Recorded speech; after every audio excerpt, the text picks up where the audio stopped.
నా దేవుడు గొప్ప అని చెబితే అంటే మా దేవుడు గొప్ప కాదా అని అంటున్నారు కదా.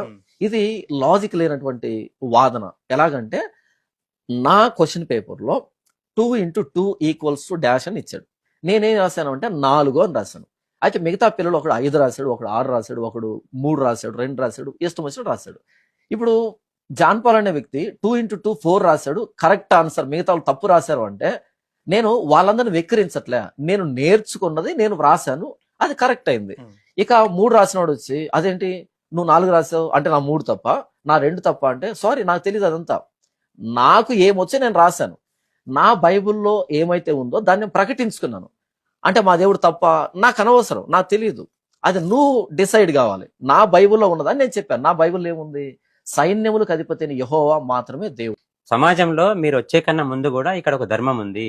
ఇది ఒక భారతదేశం.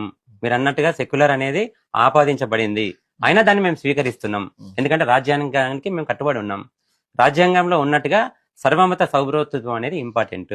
మీరు అంతేగాని మీరు వచ్చి ఏదేదో మేమే గొప్ప 2 × 2 అయితేనే 4 అవుతుంది, 2 + 2 4 కాదు ఎప్పుడైతే అనేది మీరు చెప్పడం అనేది తప్పు. 2 + 2 కూడా 4 అవుతుంది, 2 × 2 కూడా 4 అవుతుంది. అది మీరు గుర్తించండి. నవీన్ గారు, మీరు ఎప్పుడైతే క్రైస్తవ్యం చాప కింద నీరులా విస్తరిస్తుంది అనే స్టేట్మెంట్ ఇచ్చారో మీరు సౌభ్రాతృత్వాన్ని కాల రాస్తున్నారని అర్థం.